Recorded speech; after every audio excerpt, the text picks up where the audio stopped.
Assalamualaikum warahmatullahi wabarakatuh. Bismillahirrahmanirrahim. Alhamdulillahilladzi an'ama alaina bi ni'matil imani wal islam. Asyhadu an la ilaha illallah wahdahu la syarikalah, lahul mulku wa ilaihil ahkam. Wa asyhadu anna Muhammadan abduhu wa rasuluhu shahibus syafaatil izam.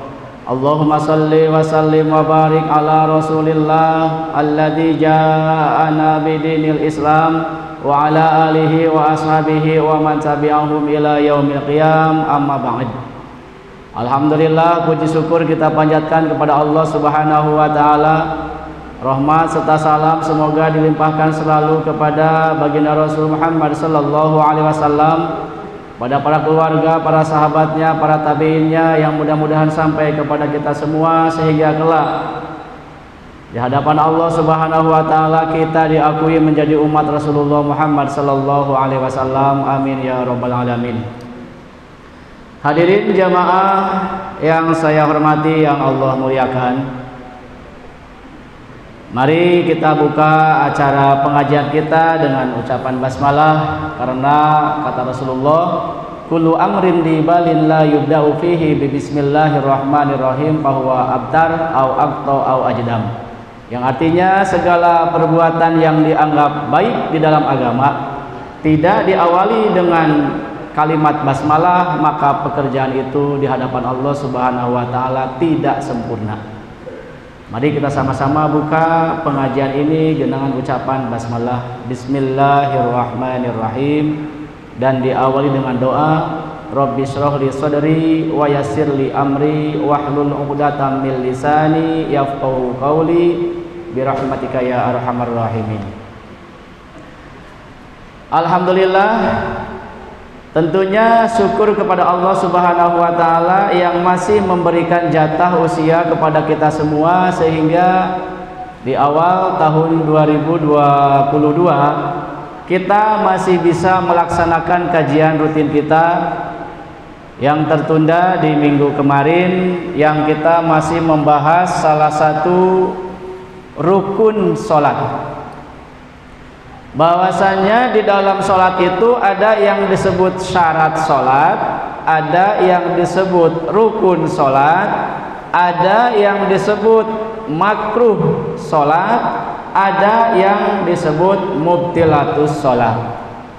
Jadi dalam sholat itu ada syarat sholat, ada rukun sholat, ada yang disunahkan di dalam sholat, ada yang dimakruhkan di dalam sholat, bahkan ada yang membatalkan sholat.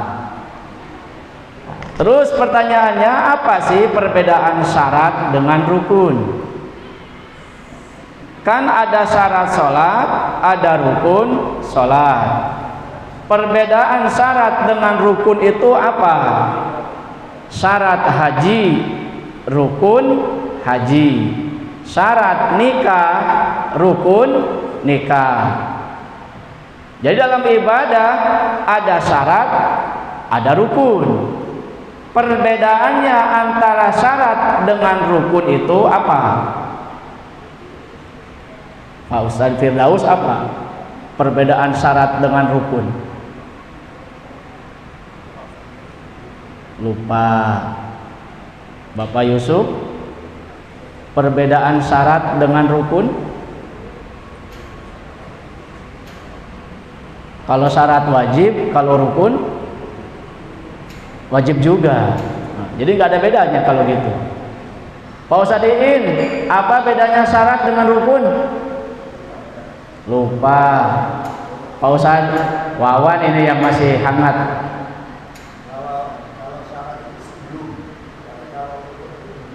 Oh, alhamdulillah. Ya. Jadi yang disebut syarat itu hal yang wajib dikerjakan, hal yang wajib dilaksanakan sebelum melaksanakan ibadah. Itu namanya syarat wajib. tidak boleh ditinggalkan, tetapi pekerjaannya dilaksanakan sebelum ibadah. Contoh syarat sholat, sebelum sholat melakukan syaratnya dulu. Apa diantaranya? Wudu, suci dari hadas dua, hadas kecil dan hadas besar. Pak Bo, yang disebut hadas kecil apa? Lupa. Ada hadas kecil, ada hadas besar. Kan tadi gini, toharotul hadasaini, harus suci dari dua hadas, yaitu hadas kecil dan hadas besar. Baru kita bisa melaksanakan sholat kalau kita bersih dari hadas dua tersebut. Kalau hadas kecil buang angin, kalau hadas besar buang air besar gitu. Oh, Pak Ustadz Anto, yang disebut hadas kecil apa? Mau papa, mau golado. Kalau hadas besar itu tadi bukan hadas, itu najis, najis muhafafah, najis mutawasitoh, najis mugolado. Pak Ustadz Dayat, apa bedanya hadas kecil dengan hadas besar?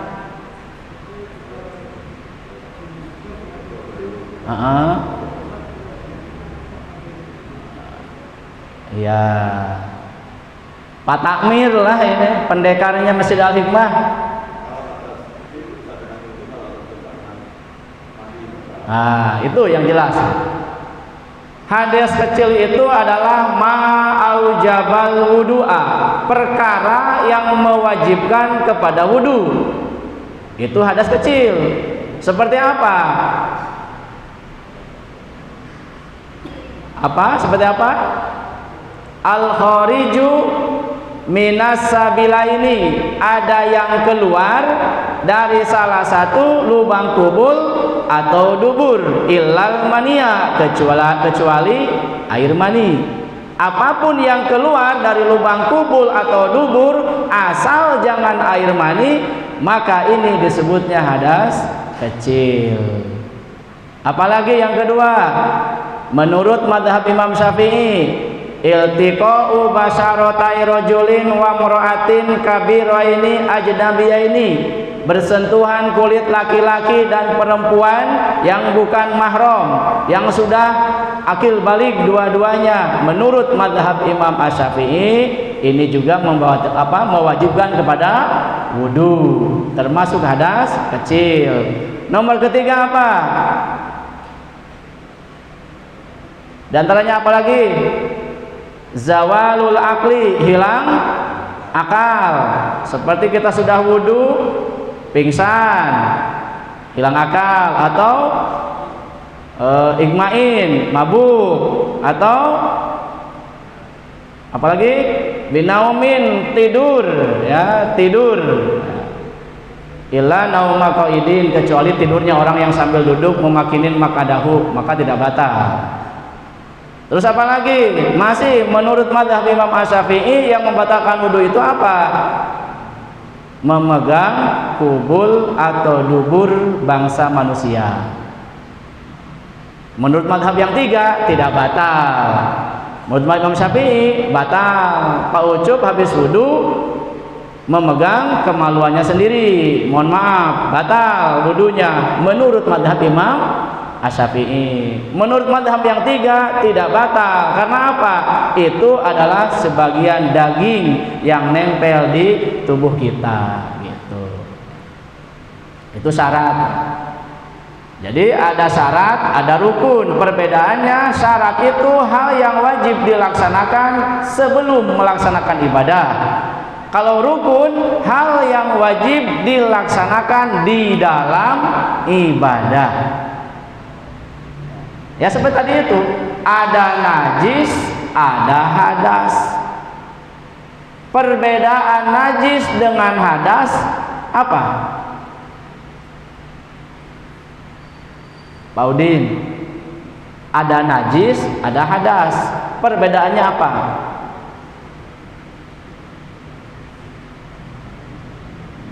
Belum tahu. Bapak ini yang baju putih. Lupa paling apa? Ustaz banyak Ustaz, kita udah ikut kajian kemana-mana, udah dibahas pasti ada najis, ada hadas. Bapak yang sebelahnya Pak Udin yang baju biru, hadas yang nampak, najis yang hadas tidak nampak, najis yang nampak. Ya, Pak Tamir.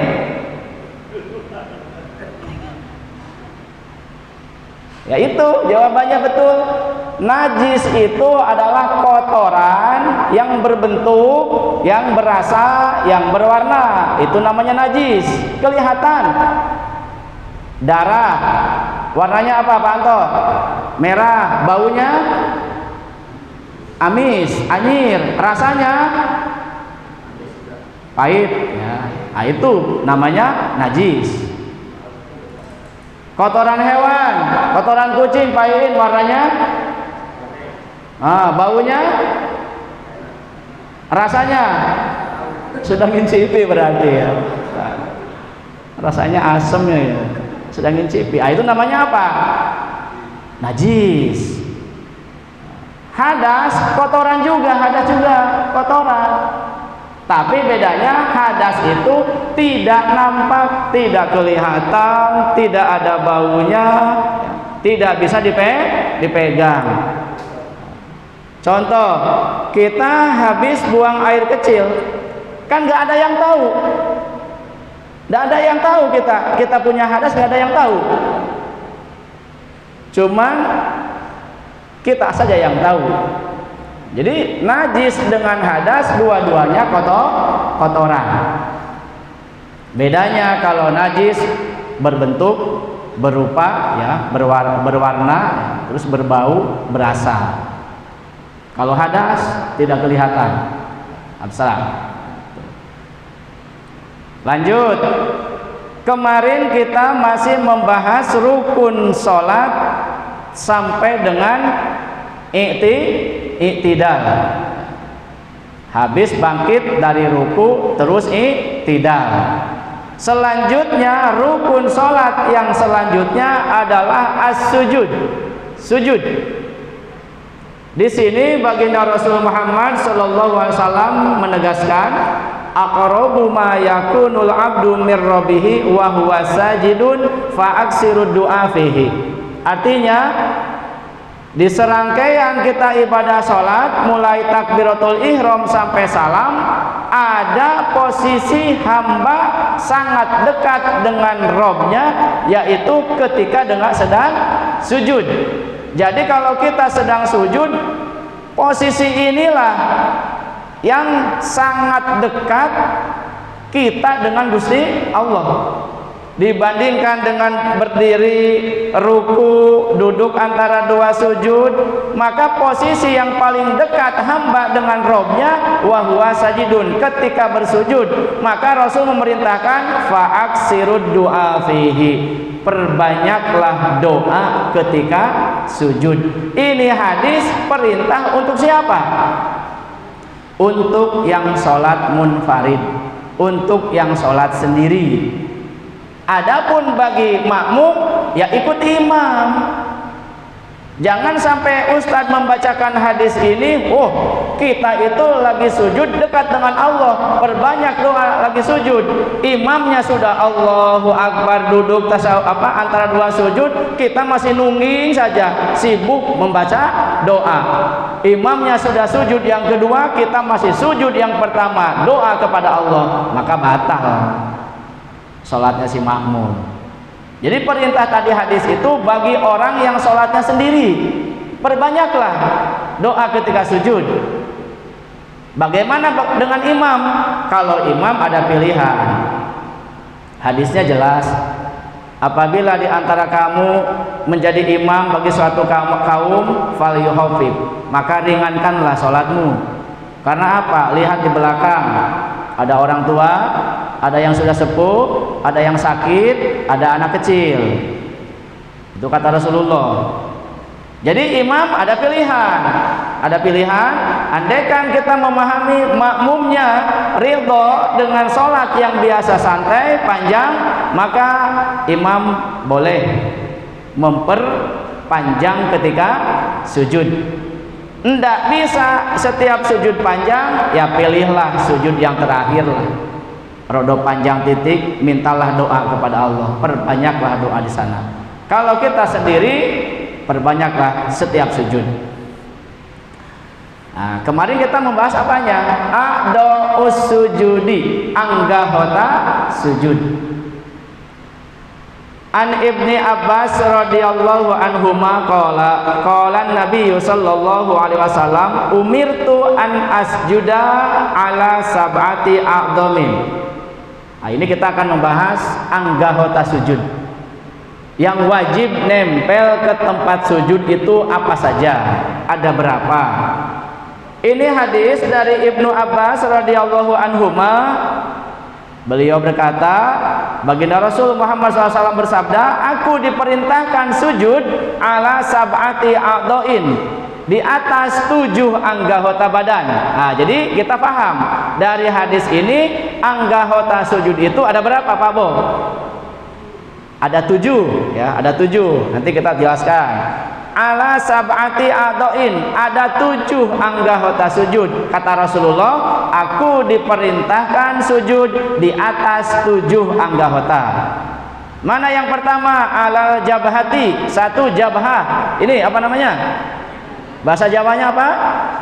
Batuk. Nah, bahasa Indonesianya dahi. Kalau bahasa Sundanya ta'ar, ya. Ini namanya ta'ar. Nah, atau kasarnya tarang. Jidat. Nah, ini kata Rasulullah alal jabhati, 1 ini wa asaru biyadihi ala anfihi, dan Rasul berisyarah dengan telunjuknya kepada hidungnya. Jadi kata Rasulullah ini dan ini. Jadi ketika sujud ini harus nempel ke tempat sujud dan apa? Hidung. Nah, nanti ada praktek ya, mohon difahami, nanti satu orang bisa ke depan. Jadi anggahota sujud yang pertama adalah ajabhatu, jidat, dahi, batuk, tarang. Ini harus nempel ke tempat sujud dan Rasul isyarat dengan telunjuknya ke hidung. Berarti antara jidat dengan hidung itu menjadi 1 anggahota. Nah, jadi melihat dari hadis ini, hidung dan dahi dua-duanya wajib nempel. Nanti bisa dipahami bagaimana kalau ininya nempel, hidungnya tidak nempel, sah enggak sholatnya? Kan suka ada yang sholat ininya nempel tapi dahinya hidungnya tidak nempel. Enggak mungkin kalau hidungnya nempel ininya enggak nempel. Dibalik, pasti yang ada itu ini nempel, hidung tidak nempel. Nanti ada pembahasannya. Tapi dalam hadis ini anggahota sujud yang pertama adalah dahi dan hidung. Dua-duanya harus nempel. Harus nempel. Selanjutnya anggahota sujud adalah wal yadaini, kedua telapak tangan. Dipahami, kedua telapak tangan. Telapak tangan ini. Jadi yang harus nempel telapak tangannya, maka tidak boleh sholatnya gini, Pak Anto, tidak boleh, atau gini. Jadi telapak tangan yang harus nempel. Jadi 1, 2, 3, 4, 5 waruk bata ini, kedua lutut. Kedua lutut. Jadi dua-duanya, jangan sisihan. Yang kanan nempel, yang kiri diangkat, tidak boleh. Dua-duanya harus nempel. 1, 2, 3, 4, 5 kedua lutut. 6, 7 wabutu asabiil rijli, ya. telapak apa? Dalamnya telapak ujung jari kaki. Jari kaki bagian dalamnya. Ini yang harus nempel. Maka otomatis ini tidak bisa nempel kalau jarinya tidak nekuk, ya, tidak nekuk. Maka jari kakinya harus nekuk, baru ininya nempel. Kalau jari kakinya lurus gini, berarti tidak nempel ininya. Nah, ini kalau belajar di anak-anak kecil, kita masih gampang mendidiknya. Tapi kalau kebiasaan dari kecil sampai sepuh ngadeg seperti ini, sekarang mau suruh nekuk, otomatis rada susah. Ya Pak Bo, otomatis rada sakit. Nah, sekarang ujung jarinya harus nekuk. Jadi tidak seperti ini, gini. Maka ujung-ujung jarinya ini menghadap mana? Kiblat. Bisa dibayangkan? Ibu bisa dibayangkan? Yang harus nempel apanya? Ininya ya, nah, ininya, dagingnya, bagian dalamnya. Bahasanya kan butunu, batnun, dalamnya, butunul asabi'i, dalamnya jari-jari, ya, kaki. Nah, jadi kalau sudah baca ini, hadis ini diriwayatkan oleh Imam Al-Bukhari dan Muslim. Nomor hadisnya 812 Bukharinya, Muslimnya nomor hadis 490. Jadi syaratnya sujud itu satu, wad'ul jabhati wal anfi, menempelkan dahi dan hidung. Dua, wad'ul yadaini, menyimpan kedua tangan. Karena kata Abu Hurairah, inna nabiyya sallallahu alaihi wasallam kana idza shalla farraja baina yadayhi hatta yabdua bayadu ibdihi. Nah, kata Rasulullah, bagaimana menyimpan kedua tangan itu? Kata Abu Hurairah, baginda Rasul kalau sujud itu farraja baina yadayhi, mengangkat kedua tangannya hatta yabdua bayadu ibdihi, sehingga kelihatan putih ketiaknya. Dibayangkan ya, nanti praktek. Jadi diangkat kedua apanya? Sikutnya. Malah dalam hadis yang lain dijelaskan, masih dari Imam Bukhari dan Muslim, i'tadilu fis sujudi, i'tidallah di dalam sujud. Di dalam sujud pun ada i'tidal, Pak Firdaus. Kita bingung, apalnya i'tidal itu kapan?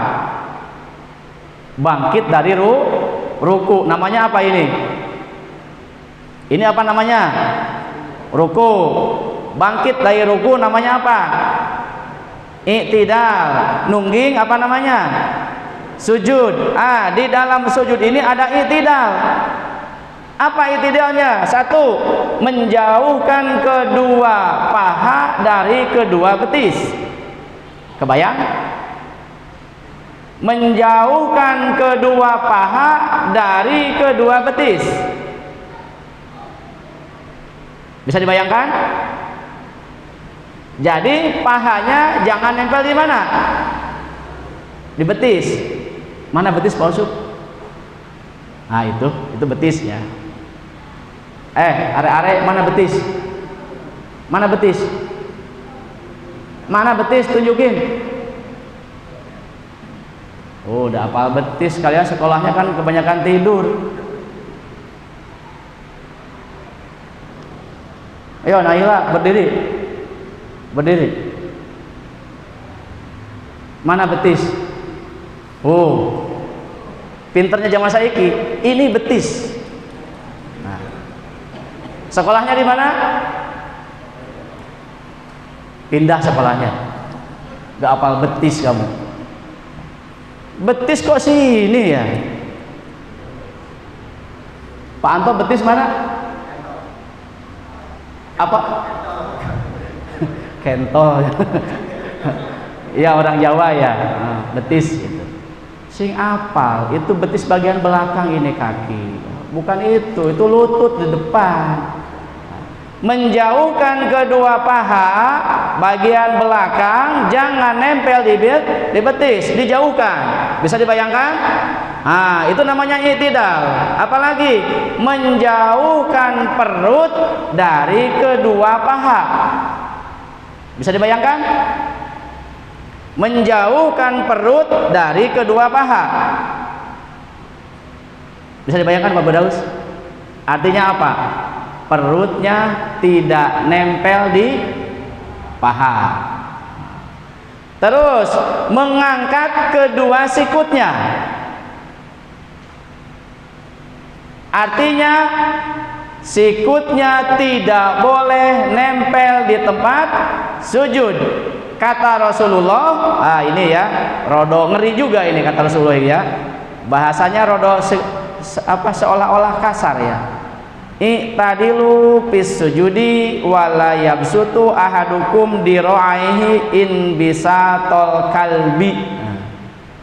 Ada bahasa kalbi. Apa kalbi? Ada kolbu, ada kolbi, ada kalbi. Apa kalbi? Kalbun rada kasar kan? Anjing ya. Jadi kata Rasulullah, kalau kalian sujud janganlah menjulurkan kedua tangan kalian seperti menjulurkannya kedua tangan anjing ketika duduk. Anjing kalau duduk kan ngene. Kita sujud tidak boleh ngene. Tidak boleh menempelkan ini kedua sikut di tempat sujud. Kalau ada yang sujud seperti itu, mohon watawasau bis sabri, watawasau bil haqqi, watawasau bis sabri. Ya, saling berwasiatan. Tolong dinasehati, Bu, sholatnya jangan seperti itu, Bu.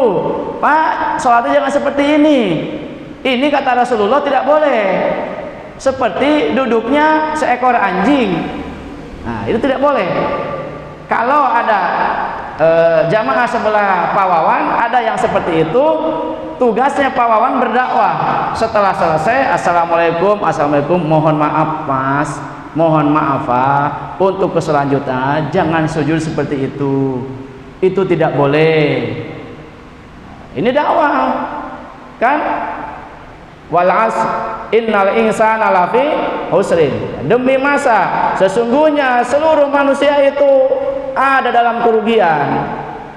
Semuanya ada illal ladzina amanu, kecuali orang-orang yang beriman, wa amilu sholihati, dan orang-orang yang beramal soleh, wa tawasau bil haqqi, yang saling berwasiatan dalam kebenaran. Nah, itu wasiat ya, saling mengingatkan.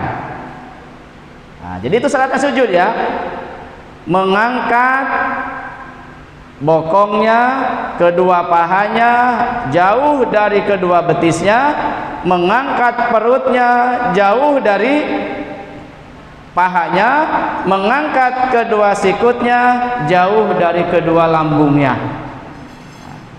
Jangan menempelkan kedua sikut di tempat sujud seperti duduknya seekor anjing. Itu syaratnya sujud. Anggotanya ada berapa? 7. Dan barusan teorinya sujud. Sekarang monggo prakteknya sujud. Siapa? 2 orang lah. Pantau dulu. Nah, mohon Ibu, Bapak diperhatikan supaya kita sujudnya yang benar.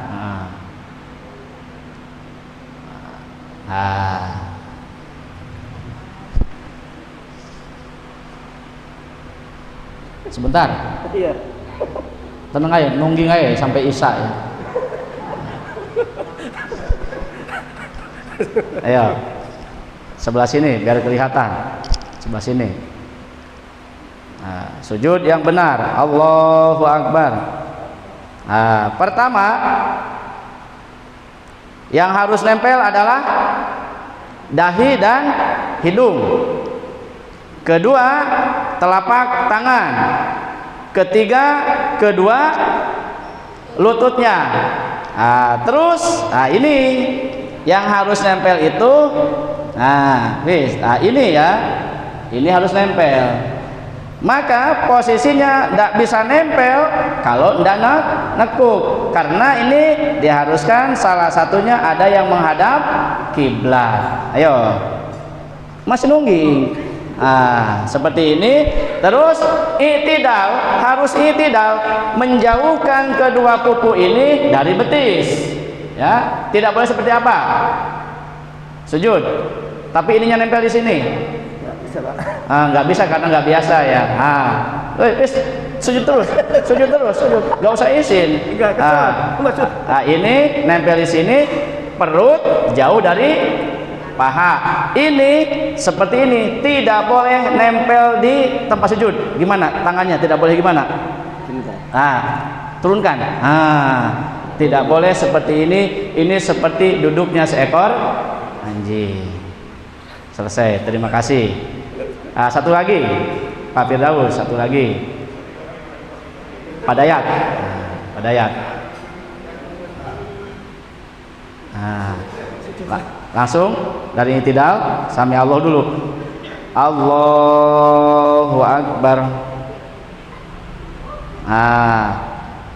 Nempel dahi sama hidung.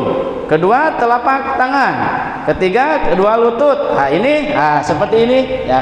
Nanti ada kesunahan, apakah ininya jauh atau ininya rapat. Nanti ada keterangannya ya. Apakah ininya harus seperti ini ya atau seperti ini. Ini nanti ada keterangannya. Mana yang lebih utama di dalam sholat, jauh atau rapat. Terus yang penting i'tidalnya. Masih nungging? Ini jauh dari sini, tidak boleh. Tidak boleh seperti ini ya, tidak boleh seperti ini. Ini harus i'tidal, jauh kan? Perut sama ini juga harus jauh. Kedua tangan diangkat sikutnya, jangan ditempelkan, jangan seperti ini tidak boleh. Sudah, terima kasih. Duduk.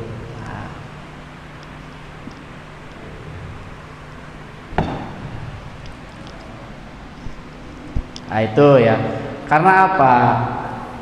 Karena semuanya Bapak Ustadz itu hanya membacakan sebuah hadis saja. Sallu kama ra'aitumuni usolli. Salatlah kalian seperti kalian melihat aku salat, kata Rasulullah. Pertanyaannya kan tidak ada zaman sekarang yang Ustadz, kiai yang melihat Rasulullah salat. Tidak ada. Kan saya sudah sampaikan, andaikan ada kiai, ada ustadz yang usianya 1500 tahun, baru percaya orang ini pasti melihat praktek sholatnya Rasulullah, karena hidup bareng dengan Rasulullah. Kita itu sudah sangat jauh tertinggal. 1470 tahun yang lalu Rasul sudah tidak ada. Kita hanya memperebutkan satu hadis yang berbunyi, sholatlah kalian seperti kalian melihat aku sholat. Hanya itu saja hadisnya itu. Diperebutkan sama orang banyak, diperebutkan sama para ulama, maka sampai muncul 4 madhab yang semuanya pahamnya berbeda. Ya harus seperti ini sujud itu, seperti ini ruku itu, ini hadisnya. Semuanya baca hadisnya sama, cuman pemahaman yang berbeda. Ya, pemahaman yang berbeda. Jadi kalau melihat orang yang sholatnya tidak sama dengan kita, ojo langsung memponis salah. Ya, gurunya itu ngasih ilmunya seperti ini. Nah, terus dalam masalah sholat ya, pelajaran sholat tidak cukup hanya teori saja. Ustadz tidak cukup ngomong sampai berbusa mulutnya, tidak cukup, harus ada praktek. Nah, jadi nanti suatu saat bapak yang lain yang belum disuruh praktek, terus disuruh praktek ke depan, tidak usah takut, tidak usah malu ya, tidak usah malu, hanya praktek saja. Mempraktekkan yang barusan dijelaskan dalam hadis ini, oh seperti ini prakteknya, tidak usah malu ya. Nggak usah takut ya. Nanti takut bagian ilmu fikih nggak ngaji, takut praktek, nggak boleh ya. Justru kalau kita praktek paham, oh seperti ini, oh anjing itu duduknya seperti ini, berarti kita tidak boleh sujud seperti ini gitu ya. Nah selanjutnya al-ihtilaf, perbedaan turun dari i'tidal ke sujud. Di sini ada dua hadis pawawan yang berbeda. Malah dalam kitab Bulughul Maram disebut hadis maklub, hadis kebalik. Dua-duanya diriwayatkan oleh Abu Dawud. Mana hadisnya? Rasulullah kalau sujud itu mendahulukan kedua tangan terus lutut. Begitu turun mau sujud, Rasulullah mendahulukan kedua tangan terus kedua lutut. Hadis ini dari Wa'il bin Hujr. Wa'il hidup di masa baginda Rasul masih muda, masih enom, masih gagah, masih kuat. Hadis yang kedua dari Abu Hurairah. Abu Hurairah bertemu dengan Rasulullah. Rasulullah sudah sepuh, badannya sudah rodok gemuk. Kata Wa'il, kalau sujud itu kedua tangan dulu, terus kedua lutut. Kata Abu Hurairah, sujud itu kedua lutut dulu, terus tangan. Riwayatnya Abu Dawud dua-duanya. Seolah-olah ini hadis bertentangan. Padahal intinya apa? Intinya dari hadis yang kebalik ini, jadi dua-duanya betul.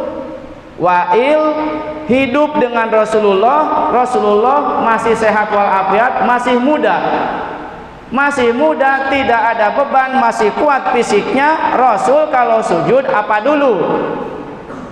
Tangan dulu, terus lutut.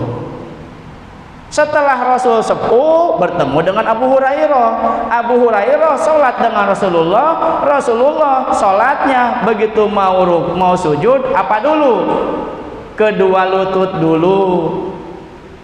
Kebalik ya. Wa'il ketemu Rasulullah, Rasul masih muda, masih sehat. Kala itu Rasul kalau sujud mendahulukan kedua lutut terus tangan. Begitu ketemu Abu Hurairah bertemu dengan Rasulullah, Rasul sudah sepuh. Terus Rasul badannya sudah rada besar, rada gemuk.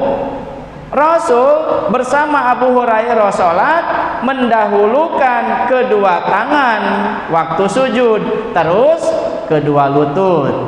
Intinya apa Pak Bo? Intinya kalau kita sehat walafiat, tidak ada kendala di tulang belakang, maka diusahakanlah sujud dahulukan kedua lutut, baru kedua tangan. Tetapi kalau ada orang yang sudah lanjut usia, sudah sepuh atau mempunyai penyakit di tulang belakangnya, sholatnya menggunakan waktu sujud kedua tangan dulu, terus lutut. Dua-duanya sholatnya sah. Jadi ojo ngene, kita sholat begitu sujud kedua rukun lutut dulu, terus tangan kedua tangan. Sebelah kita sujudnya tangan dulu, terus lutut. Selesai sholat eker-ekeran. Yang betul saya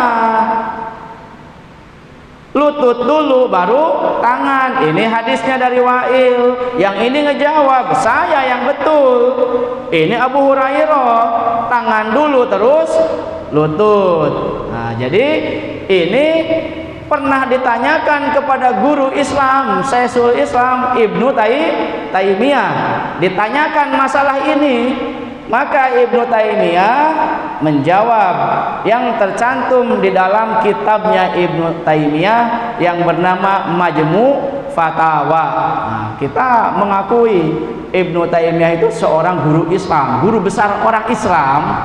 Nah, mempunyai kitab Majmu' Fatawa. Di sana dijelaskan, ditanya Ibnu Taimiyah tentang gerakan sholat yang tadi, yang benar itu tangan dulu atau lutut dulu. Qala Ibnu Taimiyah fi kitabil Majmu' Fatawa, berkata Imam Ibnu Taimiyah di dalam kitab Majmu' Fatawa, amma sholatu, adapun sholat bikilaihima, dengan dua gerakan tadi, lutut dulu atau tangan dulu, fajaizatun, maka dua-duanya boleh, bittifaqil ulama, dengan ittifaq para ulama, sepakat para ulama sholat seperti itu boleh.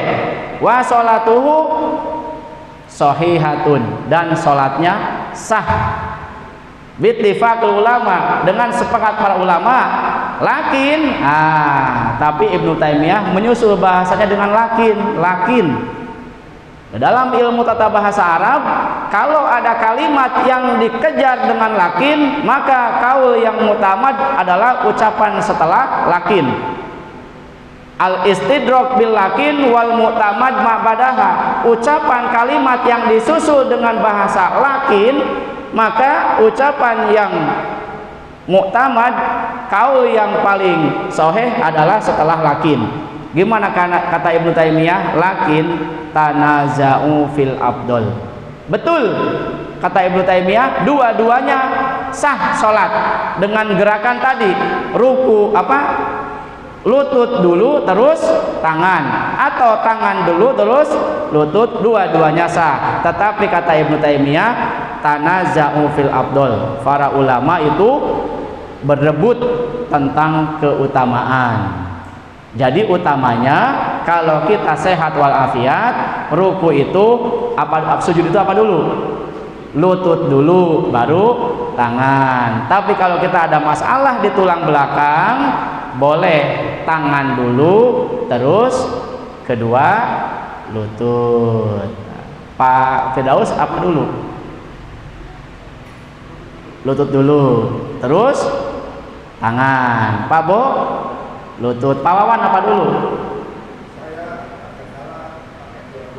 Enggak apa-apa ya, enggak apa-apa ya. Posisi kita lagi nggak enak, tangan dulu, enggak apa-apa ya. Jadi tangan dulu boleh, lutut dulu boleh. Yang nggak boleh, jidat dulu turun, nggak boleh itu ya. Moro-moro sami Allahu liman, Allahu akbar, kepala dulu turun, ojo itu, nanti ini celaka. Pak Mahfud yang sudah sepuh, apa dulu kalau sujud? Dua-duanya, enggak apa-apa, dua-duanya ada hadisnya ya, ada hadisnya, boleh, sah ya, sah saja. Sekarang terakhir sudah isya, kurang sedikit ya, bacaannya, bacaan di dalam sujud, apa saja bacaan dalam sujud? Ada 7 bacaan di sini ya, yang semuanya berdasar dari Rasulullah Muhammad SAW. Tapi mungkin kita tidak pakai yang 7 ya, paling salah satunya. Apa bacaan sujud itu? 1, subhana rabbiyal a'la, 1 ya. 2, subhana rabbiyal a'la wa bihamdi, 2. 3, subuhun kudusun rabbul malaikati warruh. Pakai itu enggak kita? Ya ada yang pakai, ada yang enggak ya. 4, subhanakallahumma rabbana wa bihamdika Allahumma firli. 5, Allahumma gfirli dan bi kullahu dikohu wa jullahu wa awalahu wa akhirahu wa alaniyatahu wa sirrahu. Pakai itu enggak? Kedowon ini ya. 6, Allahumma laka sajadtu wa bika amantu wa laka aslamtu sajada wajhi lilladzi khalaqahu wa sawwarahu wa syaqqa samahu wa basarahu tabarakallahu ahsanal khaliqin. Pakai itu enggak? Semakin panjang. Enggak kenal ya. Terus yang ketujuh, subhanadzil jabaruti wal malakut wal kibriyai wal azomah. Itu enggak? Ada yang pakai subhana rabbiyal a'la? Ada? Ada. Ada yang pakai subhana rabbiyal a'la wa bihamdi? Ada. Ada yang pakai subhanakallahumma rabbana wa bihamdika Allahumma gfirli? Ada. Semuanya itu ada dalam hadisnya. Boleh ya, Subhanarabbiyal a'la, monggo. Pakai wa bihamdihi, silahkan. Ojo tukaran, ojo memperebutkan masalah wa bihamdihi, ya. Wis, gak usah. Sekarang kita Islam sudah modern lah, kiai sudah banyak, ustaz sudah banyak, gak usah memperebutkan masalah khilafiyah bacaan. Syukur-syukur dibaca tujuh-tujuhnya kalau salah sendiri.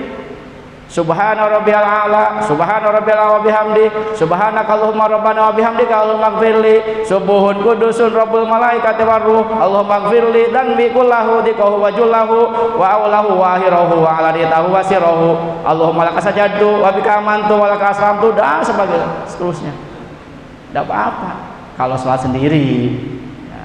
Kalau jadi imam ojo sing adil, ya, itu. Jadi itu saja yang kita sampaikan, bahas dalam hari ini tentang sujud. Anggahota sujud ada 7. Hilafnya, perbedaannya, turun dari sujud boleh lutut dulu, boleh tangan dulu, sesuaikan kondisi. Bacaannya banyak pilihan, ada 7. Mangga, monggo pilih yang mana saja. Bagaimana Pak Ustadz kalau kata saya sujud nggak baca doa? Allahu Akbar meneng weh, nggak baca doa, sah nggak sholatnya? Sah nggak? Nggak baca apa-apa. Subhanarabbiyal a'la ndak, wa bihamdihi ndak, subhanakallahumma rabbana ndak, wis ndak baca apa-apa, mingkem meneng wis. Kira-kira sah nggak sholatnya Pak Wawan? Sah. Kalau menurut madhab yang 3 sah, ya. Jadi harus punya landasan, ya.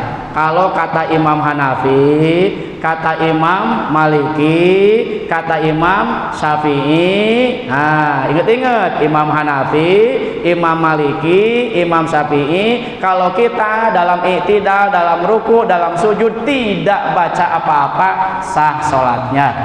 Karena apa? Zikir ketika itu hukumnya sunnah. Tetapi kalau kita madhabnya Imam Hambali, maka sholatnya tidak sah. Karena zikir di dalam i'tidal, di dalam ruku, di dalam sujud, duduk antara 2 sujud itu hukumnya wajib. Kalau kita madhabnya Imam Hambali, wajib dibaca. Subhanakallahumma rabbana wa bihamdika allahumma ighfirli, wajib dibaca, ya. Kalau tidak dibaca tidak sah sholatnya. Tapi madhab yang 3 hukumnya sunnah, boleh dibaca. Alhamdulillahirabbil alamin. Kita tutup pertemuan ini dengan doa kafaratul majlis. Subhanakallahumma wa bihamdika asyhadu an la ilaha illa anta astaghfiruka wa atubu ilaik. Wassalamualaikum warahmatullahi wabarakatuh.